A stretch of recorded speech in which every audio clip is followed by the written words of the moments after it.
Around December of last year, I was searching through Twitter when I came across a post talking about a series of Five Nights at Freddy's videos styled in a VHS format. I had long since not been a part of things related to the game, but I decided to check out what they were talking about. And I shit my pants.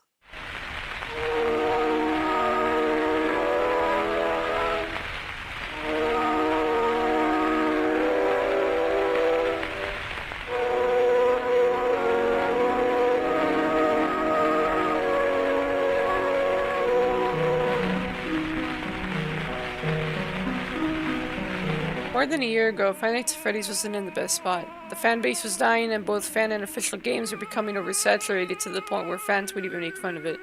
That was until 2019 hit and excellent nostalgia bait on YouTube began. At this point, kids from the 2000s to early 2010s were becoming teenagers and adults, so making videos filled with early memories for these kids blew up. Many of them included FNAF related content despite the fact it's only been, whoa, has it really been that long? Anyways, through all this nostalgia craze came the return of Five Nights at Freddy's acclaim, and deep within the shadows of the series slowly getting back up to where it once stood was... Now before we get deeper in the topic, I just want to point out that obviously Squimpus alone didn't revive the franchise. It was a group effort of old fans of the game and Scott Cawthon still making new entries for people to scream at. We have to admit the impact and role she did play into getting the game widespread again with the creation of FNAF VHS.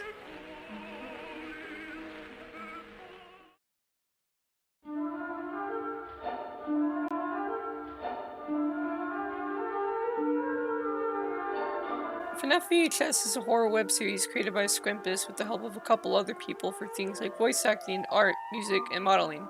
It's a pretty simple premise consisting of VHS tapes with spooky imagery on them to make you go, ah! Or at least that's what most people expect out of it. Unless you're a reaction channel, then you will scream at it. No, the horror behind VHS isn't Jumpscares. It's the psychological terror and tactics it uses to get to you. In fact, the idea of Five Nights at Freddy's VHS tapes isn't a new idea, but it's the way that it was executed for this series that makes it stand out. It's like if Local 58 had a crossover episode with FNAF that had actual effort put into it. If you watch Local 58, then you know exactly what I mean. Using the style of VHS and old video at your advantage, making the videos seem like they weren't meant to be watched with the larger picture being behind it all. With Local 58, you got aliens in the moon tampering with news channels. With FNAF VHS, you got a serial killer and a dead kid instructing you to put an end to the torture of other dead kids stuck inside rotting animatronics. And even if you seem a bit iffy because of the subject matter and the way it's presented, you gotta admit, it's a pretty good watch. Each episode is only about 2 to 5 minutes long, with some being longer than others if it's really important. This means it only takes about 30 or so minutes to binge. Unless you're normal, then it probably takes longer than that. With how short the miniseries is, you'd expect it to be pretty underwhelming, and many would agree, but I beg to differ. The shortness of it really helps bring it to a wider audience for them to have a quick watch while still bringing the scares. It attracts more people to go watch it, which is good because it shows more people the power mini horror can bring. And with it having the themes of Five Nights at Freddy's, gives it that extra advantage of more people willing to watch it if it features characters they are familiar with. What I'm trying to say is, FNAF VHS is a perfect gateway into horror on YouTube for people who aren't interested in watching a spooky weather channel or a creepy PS1 game, but would give a peek to something with a Fazbear in it. And as an introduction, it's perfect and terrifying in its themes. But Step Boy, what do the people think? Well, judging by this video's title, I don't know.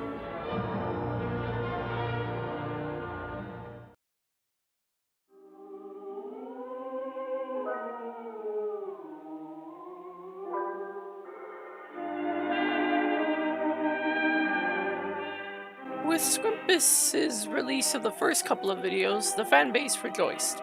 Someone finally made Five Nights at Freddy's scary again! What started out as a passion project getting minuscule views devolved into what some people mistake as a professional project getting sometimes millions. As more people started to squander into FNAF again, the more people would come across VHS and think, FNAF still got it, baby. What used to be people talking about how Squimpus got what made the game scary in the first place and built off of it with getting more creative, went to meme-filled comment sections with people hailing Squimpus as the David Lynch of FNAF. When in reality, VHS was just a cool idea that evolved into bigger ideas the more attention it got. And with the more attention it got, the more memes came out of it. First, it was small, consisting of a few Fox Chunguses, and viewing this tape is prohibited. Then came the absolute monstrosity that was the Purple Guy memes. Purple Guy memes were a big part of the second coming of the FNAF fanbase. Man behind the slaughter is a term that probably haunts the dreams of McGrimpus. especially in part that they played a big role in the creation of these. Mainly because of the ending for facial recognition testing, where what used to be a chilling scene showing William Afton deforming into Purple Guy is now pretty tainted after the term criminal became another meme to do with Purple Guy. Squimpus even went on to say that they weren't a big fan of the Purple Guy memes, which is a shame. Another drawback that came from the success of FNAF VHS was the copies that came along with it. Now, be aware, I'm not shaming these people. In fact, some copies are actually pretty good and in line with the original. All I'm saying is, There's a lie, not all of them are good. I mean, of course you aren't going to surpass the original. Not even the better ones achieve that. And that's because of many reasons that we'll get into right now.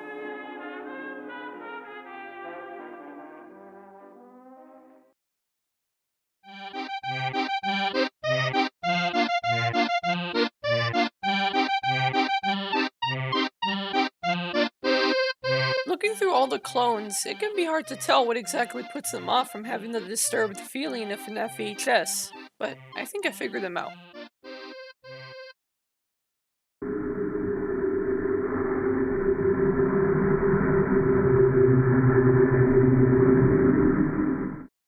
Before you click off, I'm not gonna go on a rant on why jumpscares are terrible. Really, jumpscares can be used effectively when done right. Even Squimp used them for animated cartoon when 2D Chica became 3D Chica. But most of the time, these aren't used very well. A lot are used to just get a quick spook at the end, which usually falls flat. I feel like the main reason why this happens a lot may be because of joint movement test. When a jump scare happens at the end which is followed up by loud noises from the puppet and another jump scare. This is pulled off well because of build-up and slow uncanny turns to the dark, but for others, they just sort of happen. A lot, actually.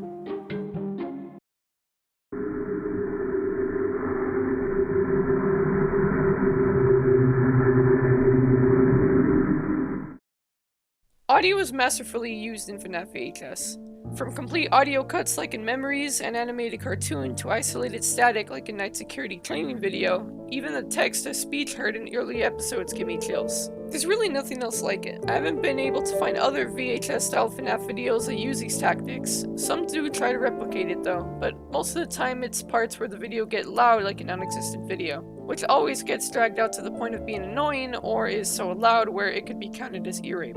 Audio in the form of music is also used in an unnervingly beautiful way. The opera singing and sound response check always sends shivers down my spine while making me want to start bawling out crying, and I don't know why. The ending of security footage playing classical music. The music box in, again, animated cartoon. Have I mentioned I like animated cartoon? I don't know how to explain how well sound is used in these videos. At times it could be seen as even uncanny.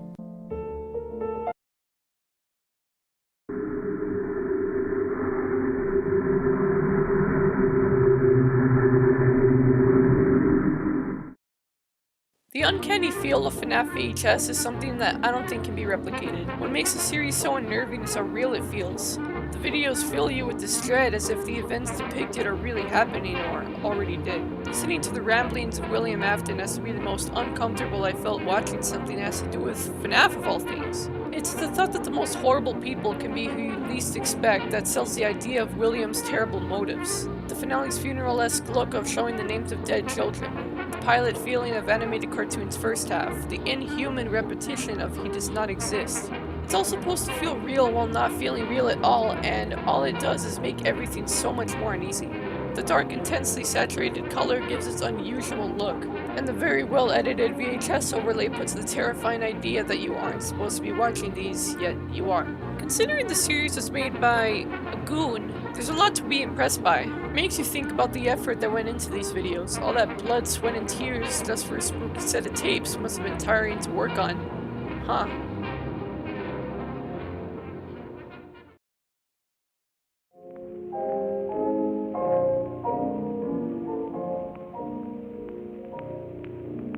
When FNAF VHS was finished, a lot of people felt stunned that the series just ended. Like that. And there's a reason for this. After the finale was released, Squimpus released a statement that basically says that there were plans for a third season of FNAF VHS. But with making animated cartoon came a lot of burnout and rushing for the series. What used to be a fun passion project became something hard to work on with all the expectations made from so many views coming in. Which is what resulted in the cancellation of season 3 and the decision to crunch everything up into 2 episodes. It's a shame, especially when she even stated that there were big plans for the finale that had to get cut. It's part of the reason why McGrimpus always seemed a little spiteful towards their own series. Although there only being 2 seasons is a little sad, I completely understand. It's like if you made fan art that suddenly blew up, so you had to start churning out more fan art to keep the crowd pleased, then suddenly realizing you were carrying 2,000 pounds of metal on your back while at it. And you have no choice but to either keep churning out work until your back eventually breaks, or stopping to get rid of the stress and significantly improving your health. Squimpus took the right path on this one. Missing a season of a cool series you were enveloped in is a bummer, but if it came at the expense of the creator, then I'd rather it just be cut short. Thanks, Squimpus, for the scares, and I can't wait to see what else you have in store.